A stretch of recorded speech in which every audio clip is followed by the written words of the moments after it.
family that comes from slavery. They had heroes that couldn't read, that couldn't write, but God chose them to do certain things. I'm God's child. I'm not called, I'm chosen.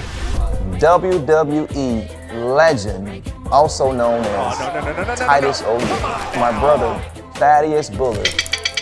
I never had a dad growing up to tell me how to be a man. I never had a trust fund. I never lived in a house. I understand that based on how my life has gone, that the right exposure leads to expansion. And I was exposed to some really good people, Dwayne "The Rock" Johnson, John Cena, Dave Bautista. To be associated with those guys and to be noted as one of the best when it comes to understanding how to take this platform that we have and utilize it for good. Success is for ourselves, it's very selfish. Significance is for others. When you was labeled as the bad boy. The 8-year-old me is a kid that came as a product of a rape. My mother was raped at 11, told I'd be dead or in jail by the time I was 16. God doesn't care what people say. He doesn't care what people put against you. He cares about what he made you to be. What you just stated, brother, that is one of the components that most black men struggle with. My brothers, your current situation does not determine your final destination. This very simple sentence: I will not quit, therefore I cannot be defeated.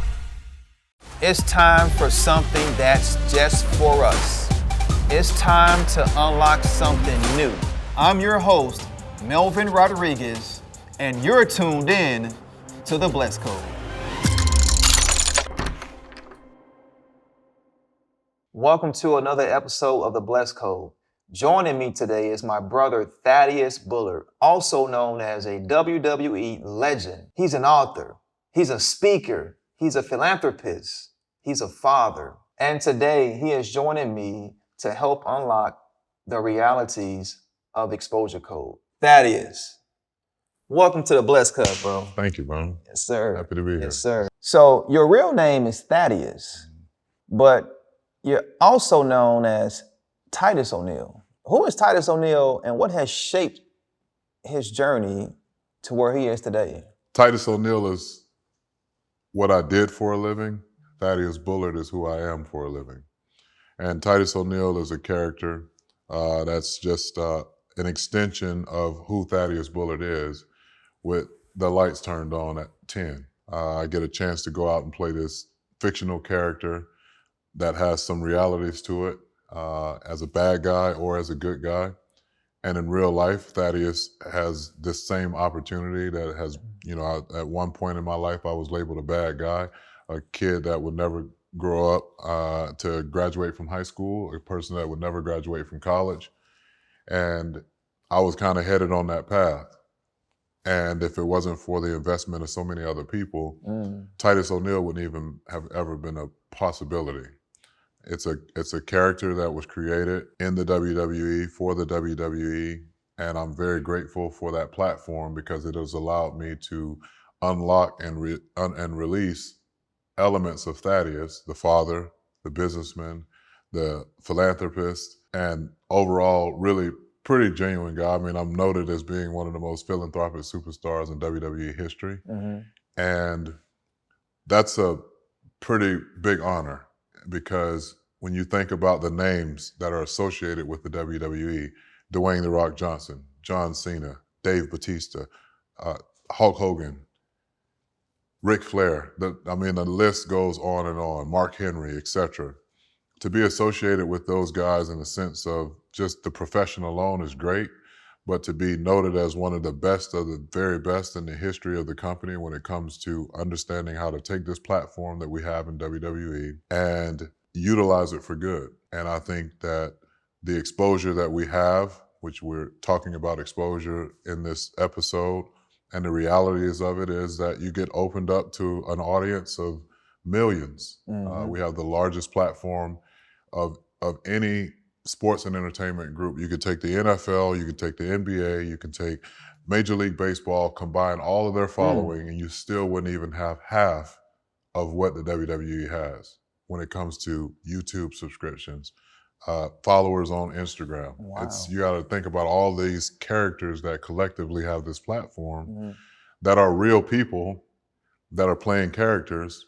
And so that's essentially for Thaddeus Bullard. I've been a proponent in people utilizing their real life stories. That's been a a great asset for me to continue doing what God's positioned me to do in regards to being used as a vessel and an obedient one. When you're exposed to so many different elements of life, the good, bad, you know this, your wife knows this, the challenges of being a father, the challenges of being a husband, the challenges of being a business owner, a business leader, an author now, and getting ready to go on this book tour and try to tell people you're selling, you're constantly selling. And then we get into this position where this exposure of selling, now all of a sudden we have to put a hard stop at who we are for a living versus what we do for a living. And so Thaddeus Bullard does for a living consistently. The 8-year-old me and the 80-year-old me will never be too far apart, because the 8-year-old me is a kid that came into this world as a product of a rape. My mother was raped at 11, had me at the age of 12, told I'd be dead or in jail by the time I was 16, headed down that path, exposed to so many negative aspects of life, whether it was drugs or violence or crime, etc., abuse, and got exposed to a different part of life by going to the Florida Sheriff's Boys Ranch. And that's where I believe that God literally... And what age was that? I was 12 years old. Okay. 12 years old. So I left my mom's house at 12 years old from Boynton Beach, Florida, went up to Live Oak, Florida, and I went from smelling train smoke and car smoke in the morning to horse manure and hay, etc. And it was a culture shock for me. And I was never exposed to horses and cows and etc. And I was only one of 3 black kids on the entire campus of 120 boys. Wow. With 1 black staff member. Being able to be on this episode of The Blessed Code and talking about exposure, I understand that based on how my life has gone, that exposure leads to expansion. And the right exposure leads to expansion. And I was exposed to some really good people that some of them didn't think that I was going to make it through at the Boys Ranch, because I was fighting all the time and getting ready to get kicked off the Boys Ranch. So this one you was labeled as the bad boy. The bad kid, yeah. And now why were you labeled that? What were you doing right at that time that enabled those actions? Was it anger? Yeah, definitely anger. I never got into drugs or alcohol or anything like that. I was just an angry kid that didn't care much about authority, didn't care much about... I didn't feel like I had much to care about, simply because everybody's telling me what you can't do, and then you're exposed to all these different people that aren't essentially doing anything either. And it's like you're in the projects, there's a dead end. You being from Chicago, probably similar mindsets of people in those neighborhoods. And you have to figure out how to sink or swim. And in most cases, you figure out the wrong way because you're around so many wrong influences. I wanted to be the cool kid. I didn't want to be bullied. I wore really thick glasses. My nickname was Eyes and Coke bottles and everything else in between. And so I believe that when I finally started realizing that I did not ever want to be like the people around me, God literally lifted me up from Boynton Beach, Florida, and put me in Live Oak, Florida. And it was there that I learned how to work. It was there that I learned how to treat people with dignity. It was there that I learned how to give people second chances or a first chance with strangers. You know, a lot of times we go into certain situations like, hey, I don't know if I want to really rock with them people there. They wearing this color, or you know what I mean? It's just like, so I've had the fortunate opportunity to be exposed to a lot of really good people. As I listen to you articulate yourself and share briefly of your story, there are so many shared commonalities around that throughout this nation, throughout many urban areas, Chicago in particular. And that really speaks to a saying that I often say. See, my brothers, Your current situation does not determine your final destination. No matter where you are today, that doesn't dictate your tomorrow. You do. And as Brother Thaddeus just articulated himself, even in the midst of his childhood trauma, the anger, the thoughts he may have had, God was there. He was there. And God was not going to put anything on his brother that he couldn't bear. And so I just want to encourage you as you continue to listen into this conversation that where you are today does not determine your tomorrow. And I cannot stress that enough, because oftentimes we stay in our yesterday. Oftentimes we continue to stay in our past. And for us, it's about how do we move forward. There are many who may doubt us. There are many who may label us the bad guy, as Thaddeus articulated. If God be for you, then what shall be against you? So what's interesting, Thaddeus, is that on a recent episode, we had a gentleman that stated that labels kills confidence. You were labeled the bad guy. You were labeled the angry kid. But somehow, some way, you were able to channel what they had spoke over you and were able to ultimately create this character that has impacted many around the world. How did that happen? Well, the labels were true. I was a very angry kid, and if I look back and think about some of the things that I did and said, I would have labeled myself that and some more. But when you know, whoever that guest was when they were talking about labels, I'm sure, like, there are labels on everything. Sometimes people don't read them. There are labels on everything that you eat. There are labels on everything that you drink. But because I like this, or I really have a craving for that, I don't care about the labels. This is what I want to eat. Right. That's how God is. God doesn't care what people say. He doesn't care what people put against you. He cares about what he made you to be. And we're all images made in him. So my confidence doesn't come from what I've accomplished. It doesn't come from what I've achieved. It doesn't come from what I have or what I wear. It really does come with the fact that I knew that at one point in my life, I was very insignificant to a lot of people. And I wanted to be successful. And I achieved that. First person in my family to graduate from high school, first person in my family to graduate from college, the University of Florida, played football there, won a national championship there, was a vice president of student government, which is why I hate politics to this day. When I think about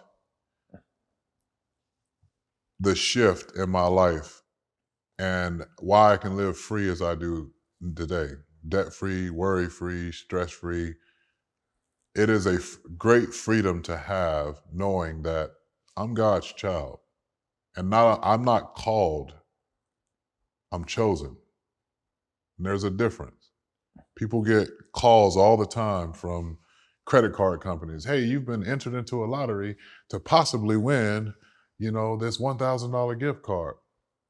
Very few people get that call that says, hey, you've been chosen to receive a $1,000 gift card. Where do we send it? God chose me. And when I look back at my story and how I was brought into this world, and I say this all the time, like, don't try to utilize me in the pro-life, pro-choice conversation. I'm an anomaly. Everybody doesn't end up like me. People didn't want folks telling them to take a shot during COVID, but yet they're still telling women what to do with their bodies. My mom made a decision, a very unselfish, courageous decision that she chose to make. And it could have gone way left.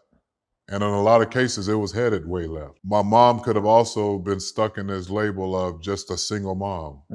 My mom's not just a single mom that raised 4 boys. My mom's a freaking hero. Amen. And I have to understand that there are people that came before my mom that are in my family, somewhere along the line, that were heroes too.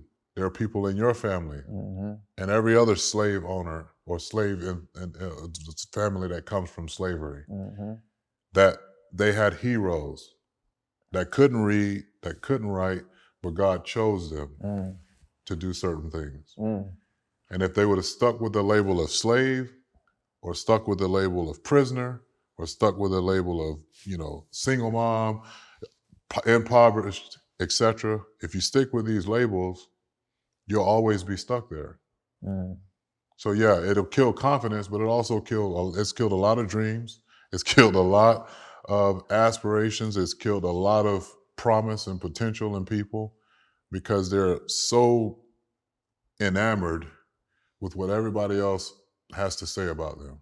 Anybody that knows me knows I could give 2 sugar, honey, and iced teas what anybody has to say about me, because I know who I am. I know what I'm here for. And I don't live a life of insignificance anymore. And I've been more successful than I ever could have been dreamed of. So, man, listen, I am just at an awe, and I'm sitting here. I'm just so grateful in the awesomeness of God.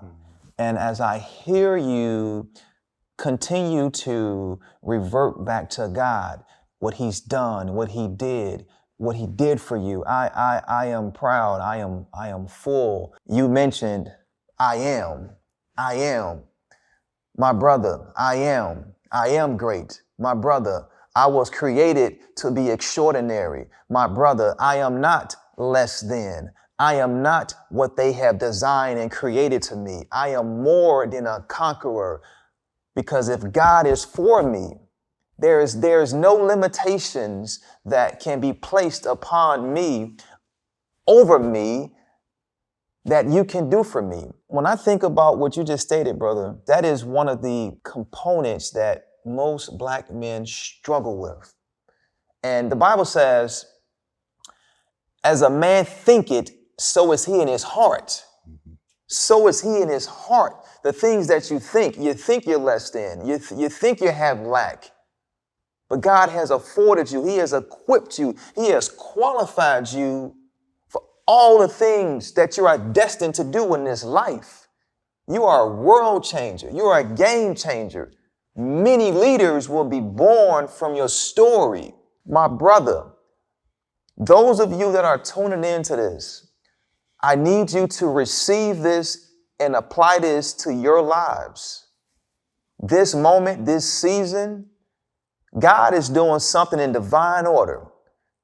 I don't know what it is. I can't explain what it is, but you just heard my brother Thaddeus just articulate for you all where he was and what he was told he was not capable of.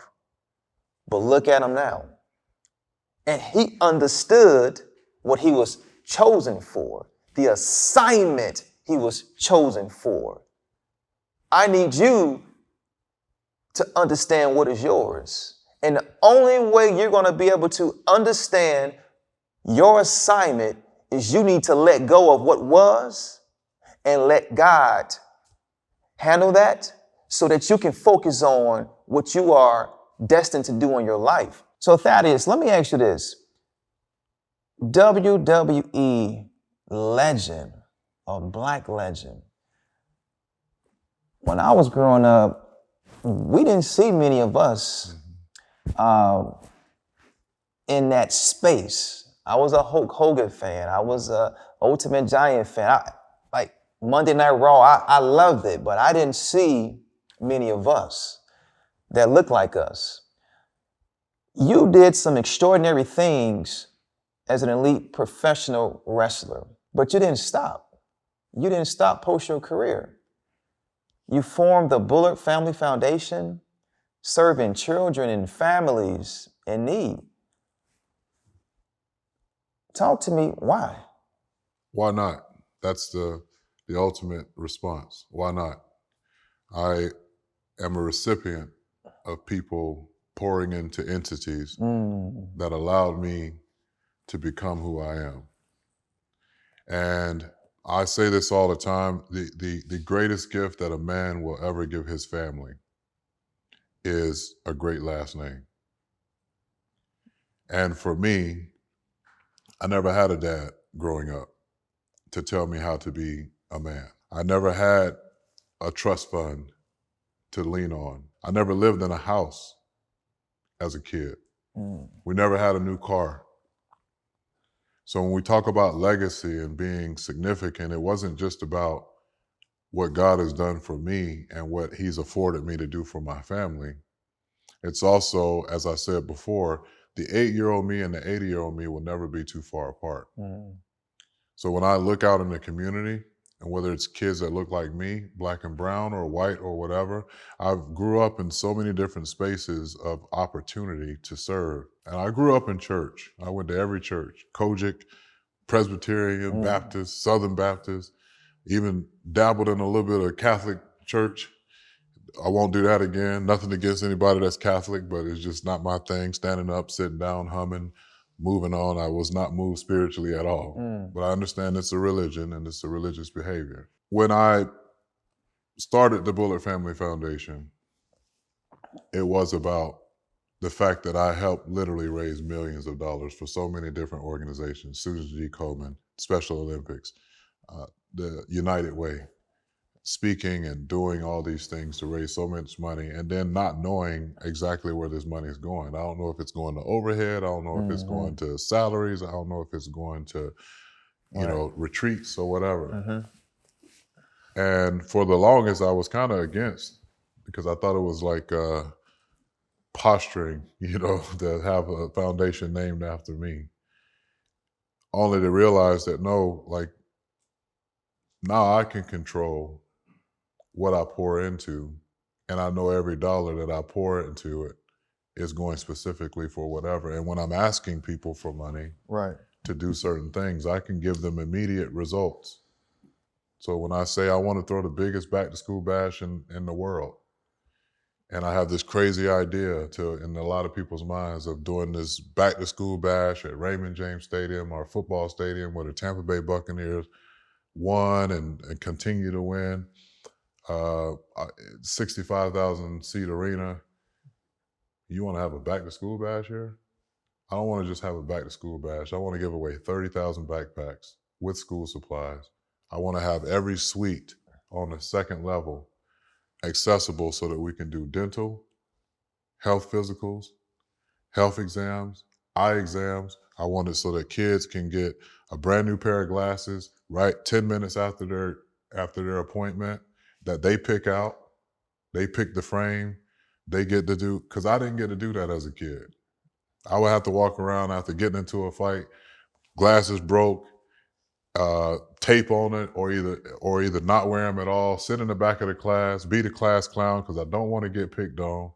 And again, that's the 8-year-old Thaddeus. So if I can help make sure that this kid can actually see, because a lot of people will just give them an ESC, or I put them in ESC, or give them an IEP, and because they're behavior problems, like they did me. I was never dumb. I was never under grade level. I just didn't care. And there are a lot of kids that are super smart. There are kids that have 4.8 grade point averages, which I don't even know how they do that. But they can't pass the SAT or the ACT because they're not good test takers. That doesn't take away their brilliance. And so for me, building putting together a foundation that helps serve kids in need, that help give scholarships, in partnership with my best friend, Ricky Saylor, we've put almost 300 plus kids in college in the last 10 to 15 years. About 35 of them are playing in the NFL. One of them won the Heisman Trophy last year, Michael Penix, and was the 9th pick in the draft. And now he's going to be the starting quarterback for the Atlanta Falcons. That's just one. That's just one. Ray McCloud. We're just getting started. Yeah, we're just getting started. Yeah, Ray McCloud plays on that same team.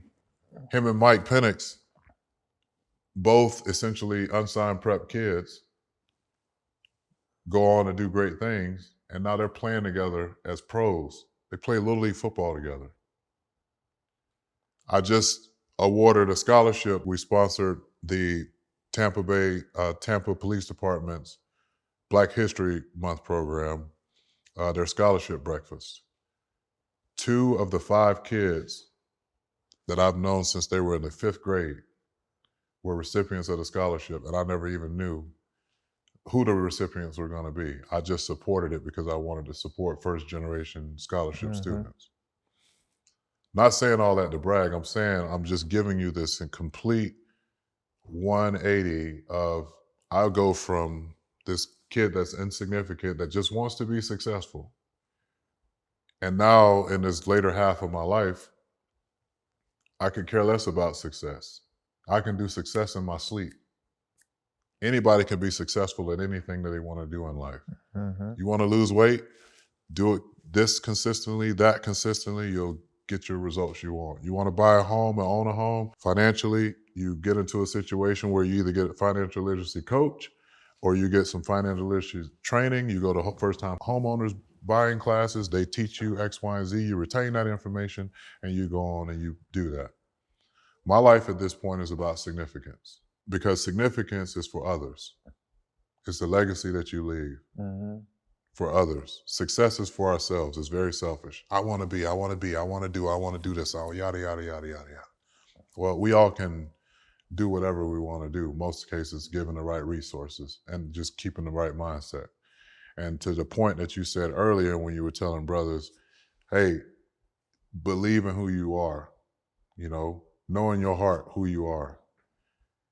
My pastor, God rest his soul, Pastor Greg Poe, said something to me and to the church in 2008 that changed my life forever. And it was actually also in combination with the worst year of my life, because I was going through a divorce at the time. And I thought divorce was death.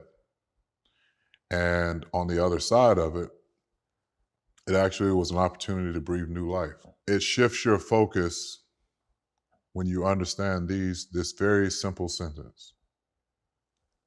I will not quit, therefore I cannot be defeated. I will not quit, therefore I can't be defeated. You ever seen that cat that's in the hood and you see him take pounding after pounding after pounding, he still come back talking crazy to whoever? Right. You know what I mean? Right. It's like, man, this cat just ain't learned his lesson. Right. Beat him down, beat him down, beat him down again. Eventually, that person's gonna get so much respect because the fact that they could take a licking and keep on ticking. Right. So, hey, he too tough. Yeah. He's too tough to sit up here and think that you're gonna bully him. Right. Now he one of the cool guys. Because they know if anything else, that dude, if he say he got your back, yeah, he might get his ass handed to him, but he gonna have your back. And that's how we need to start approaching things in life, especially as men in general. And I know a lot of people talk about black men, but I think men in general is one of the reasons why I wrote this book, Wrestling with Fatherhood. It's not about black fathers or white fathers. It's about the honor of being a dad. I never grew up with a dad. And it's the greatest title that any man will ever have. Right. And for many men out there, you're not alone when it comes to thinking or wondering, man, I'm worried about my daughter. I'm worried about my son doing this. I'm worried about this. I'm worried about that. Why? It's a natural human instinct for people to worry. But it is counteractive to what God has called us to do. That's right. He tells us don't live with fear and worry.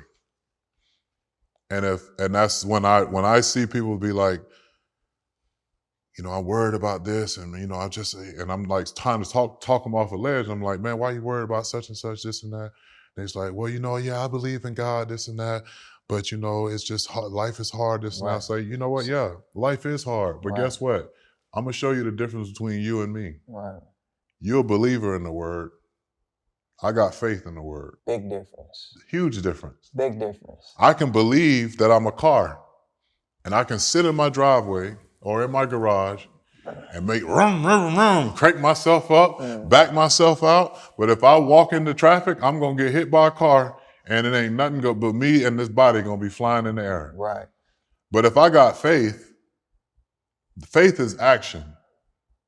Belief is your foundation of understanding. Faith says, I'm going to move this way. I don't care what nobody says. I'm going to act this way. I'm going to talk this way. I'm going to speak this way, because eventually I'm going to get there. Because if God didn't give me the vision, it wouldn't be possible. Mm-hmm. If the vision wasn't possible, he wouldn't have gave me this vision. He just said something so powerful. I will not quit. I will not quit. So Thaddeus, speaking of which, this profound book that you were able to bless our communities with, Wrestling with Fatherhood,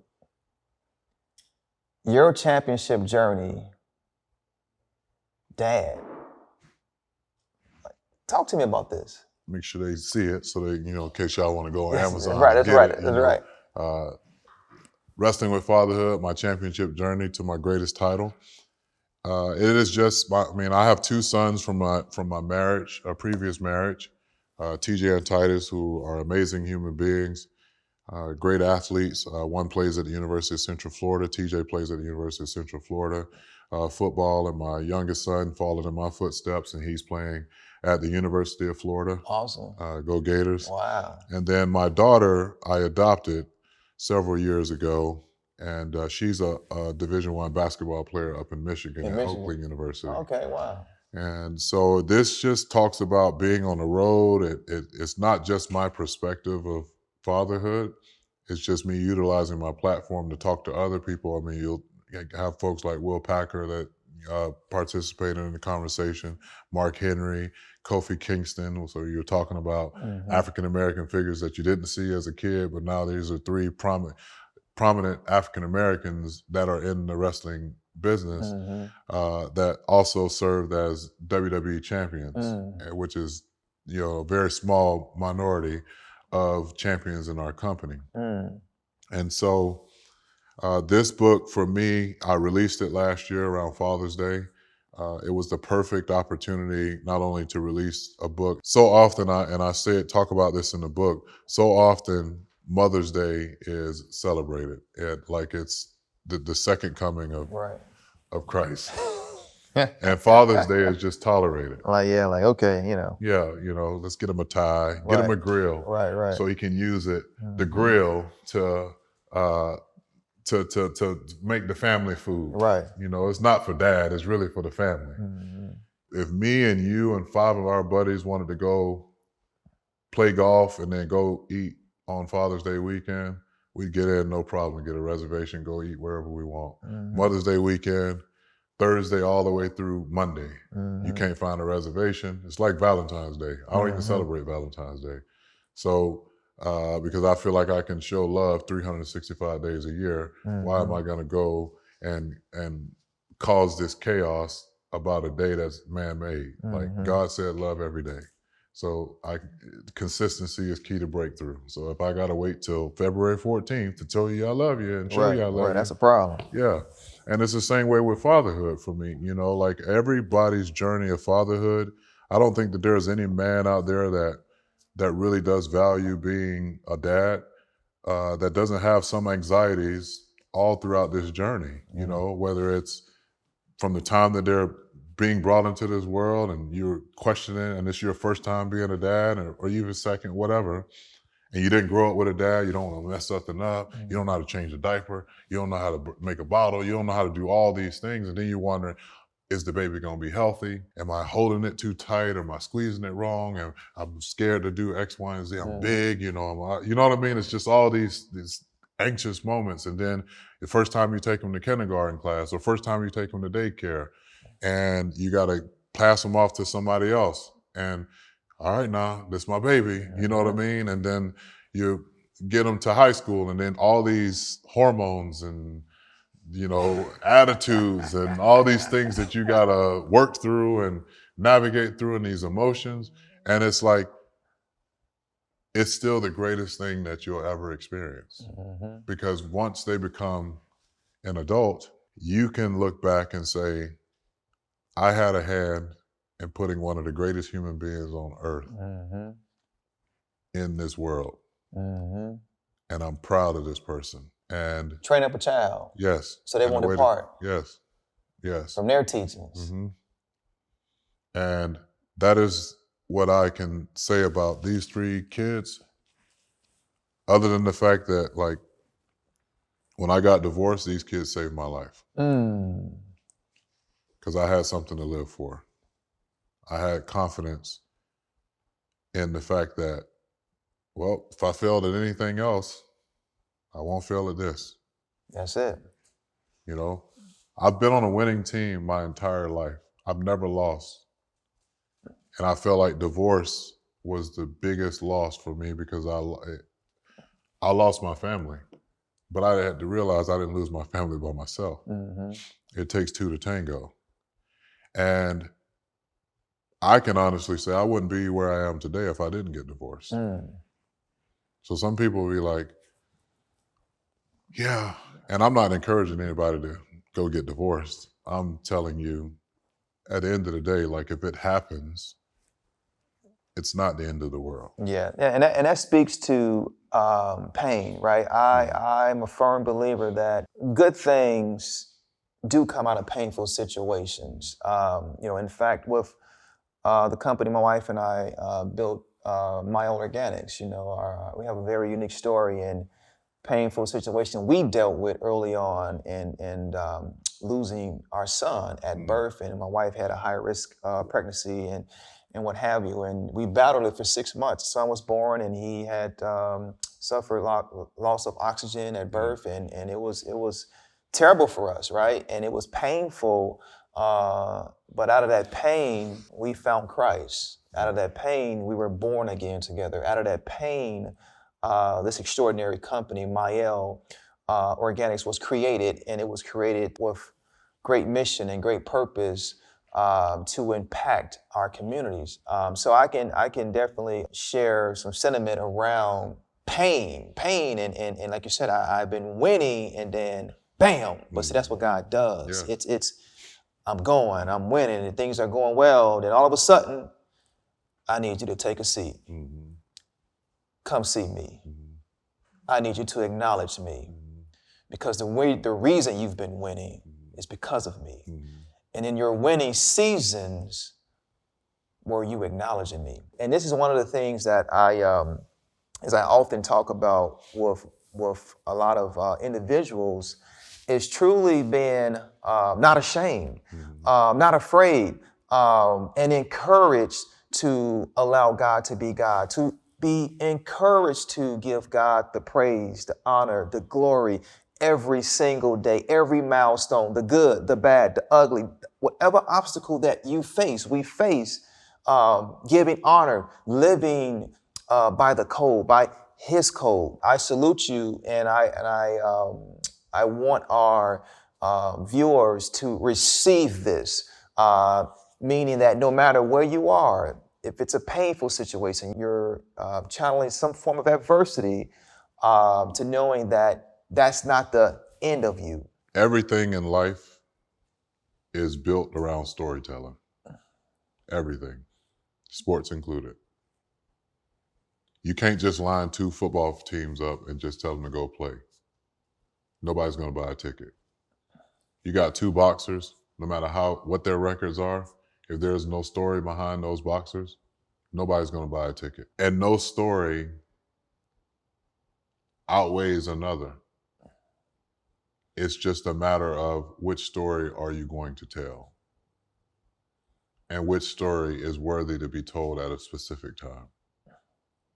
So as I'm listening to you talk about the challenge that you and your wife had to go through in losing a child, you sharing that on this platform,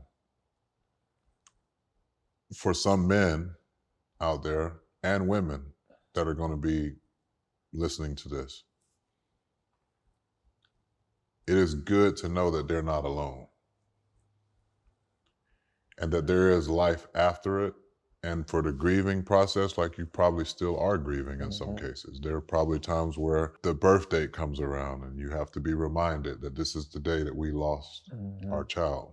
And your perspective and your wife's perspective, while they're in the same story, you may have to deal with it in different ways. And that's how life is. Part of this episode and talking about exposure is also exposing your authenticity to the audience, because it's not about me, and my accolades or anything else. And it's not about you and your accolades. You don't jump on a podcast or in a television show to talk about our accolades alone. It's our story that makes you interesting, but it's our story that makes you inspiring as well. So I want to thank you for sharing that, because a lot of times when people get to a certain level of success, they forget, or they want to forget, the bad, not realizing that part of that bad is your testimony. That test was to make a testimony. That mess that you went through, whether it's in your marriage or your relationship or even your relationship with Christ. Some people think like, everything is great with Christ. There's people that question God, like, why me, God? People get mad at God. I lost my child. Could be mad. I'll be pissed off. I ain't going to church. I ain't doing all this stuff. They're like, forget all that. Man, your story, our stories are what make the world a better place, because they're all interwoven with the grace of God. And that God may not be Christ for some people. It may be Allah. It may be Buddha. It may be the sun. It may be this cup. Some people worship different things. But faith to me really is what is going to activate my soul to be better and to be able to recognize another individual, no matter what they look like, no matter where they come from, and that's going to activate something in me that says, hey, brother, are you okay? Let me just say this, because I am, again, it's in my quiet time, in my alone time with God, and in prayer. And many, many years ago, I'll say, when we were going through what we were going through, and I had to learn to let go and release my son. And God revealed to me, son, you don't have to cry, because I'm going to supply, I'm going to provide, and this is my will, not your will. And in the spirit, he revealed to me this saying I often say: the story must be told. And everything you just said is just confirmation from many, many years ago, what was revealed to me in the storytelling, because each of us have individual stories, individual journeys, but we share so many common things, and these common things allow us to talk about these things and overcome where we are today. But my brother, you continue to be ashamed of yourself, and where you were and what you've been through. You continue to be distracted on what many may say, what many may think. You continue to tap into the spirit of imposter syndrome and thinking you don't belong, thinking you don't belong in the room. Well, my brother, you do belong. Your story does matter. Your past does matter. Our kids needs to hear your story. They need to learn where you were and where you are now. They need to see you so that they don't have to experience what you've experienced. Because make no mistake, in their lives, they're going to experience some things. But if I learn of your story, it helps equip and prepare me for what's to come.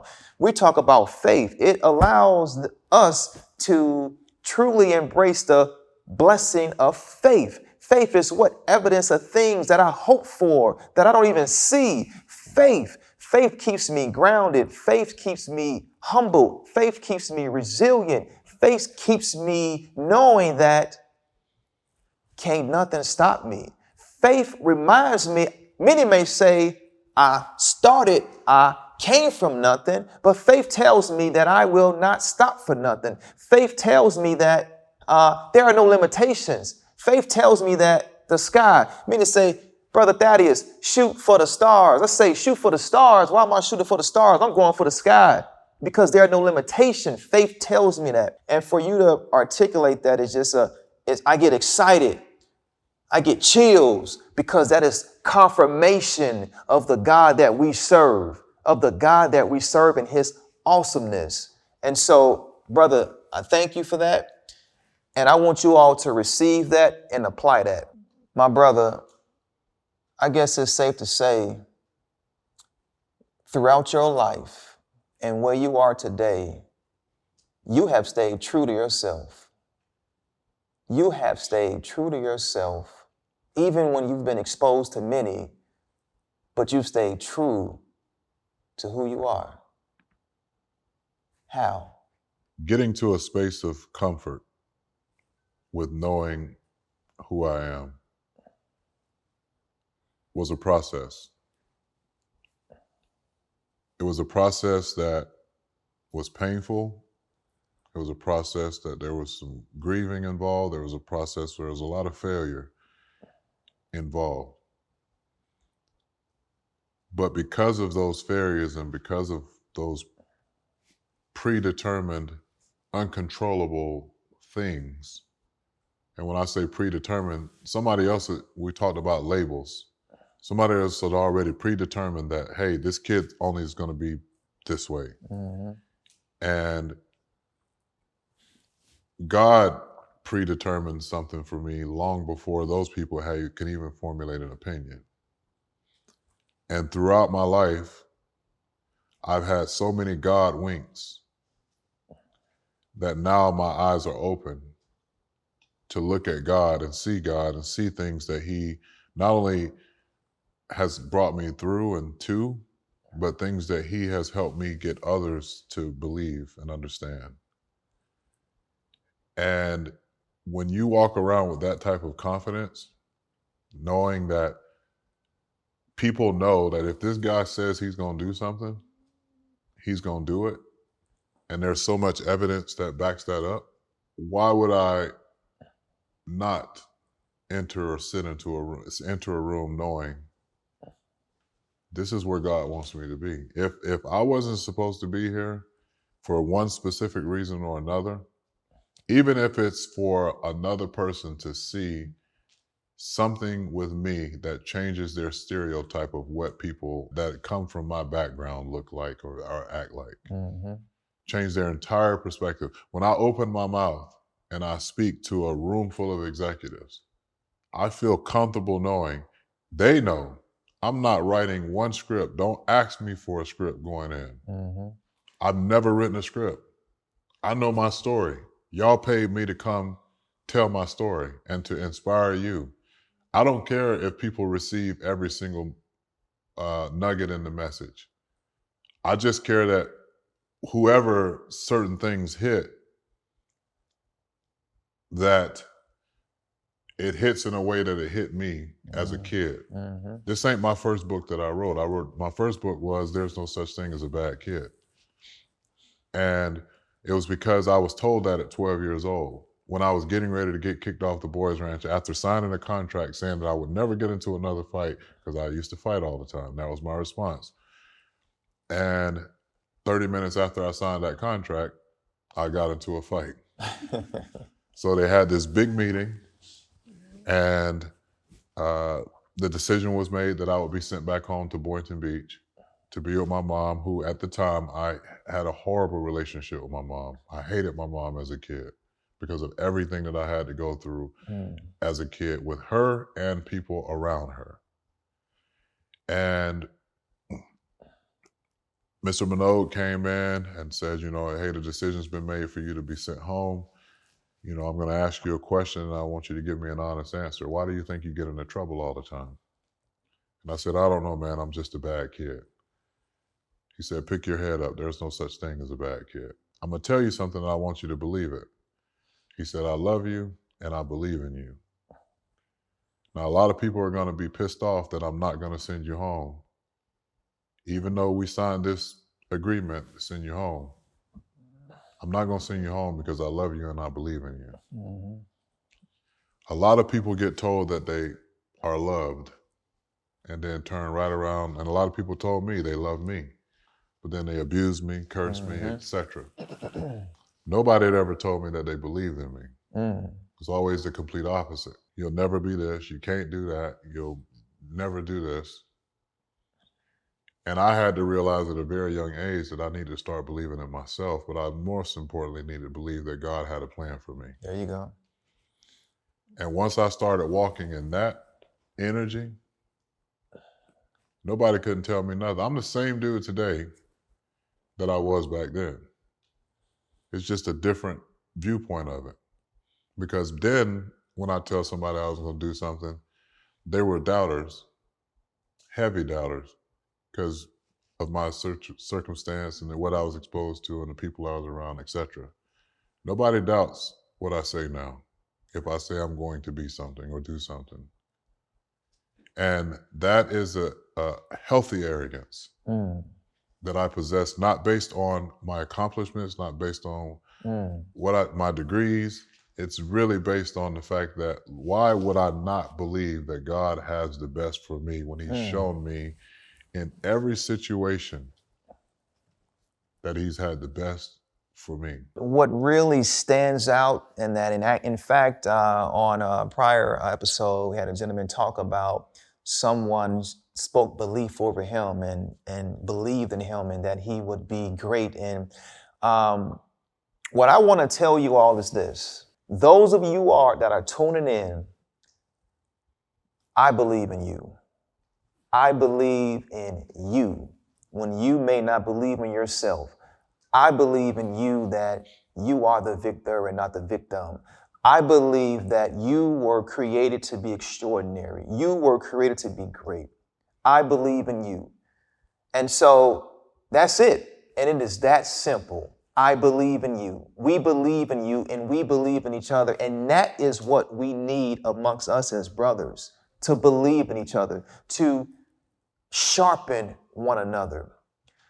I cannot stress enough. In the times we're in, this era, many may say a time of uncertainty, but I'm going to tell you this. When we think about our history, when we think about those who have made a way, the way makers, those who have died and fought for us to be in position, for my brother Thaddeus to be in position, for what he's endured, but those who have done what they've done for us, the courage, the belief, the faith. My brother, I believe in you and I encourage you. Well, my brother Thaddeus, I think we did it. I think we've unlocked the code of using our stories as exposure to bless others. And I'm going to tell you something. God told Abraham this, that he would give him a great name, that he would bless him, but most importantly, that he would be of a blessing to others. We unlock this code today because I believe that our kids, I believe that our brothers, our communities, we can't be what we don't see. And I think we did that today, bro. My brother, so here at the Bless Code, we like to end with a code that you live by daily. What are the key principles that make up your personal code? Well, I have 3 rules that I live by in my house. Rule number 1, love and respect everybody you come in contact with. You're not going to like everybody. You're not going to agree with everybody, but you love them and you respect them. Rule number 2, do not use the word can't in my presence. We don't use the word can't in our family for 2 reasons. From a secular sense, I was told my entire life what I can't do, what I won't do, and it was all told to be a lie and proven to be a lie. From a faith sense, the Bible says that we can do all things through Christ who strengthens us.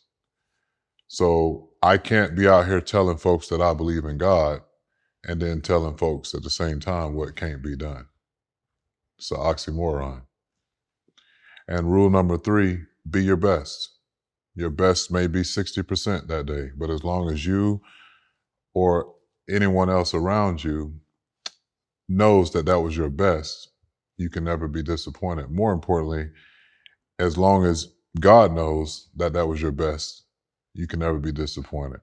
When you take a test and you know you ain't study and you get an F, man, if I would have just studied a little longer. If you got a presentation to do and you went out with your homeboys and your homegirls the night before and didn't really prepare for that thing, and then you're missing slides and all this and that, and then you go out there and you drop the ball, you're going to be disappointed. If you didn't lift the weights in the off season, you're an athlete.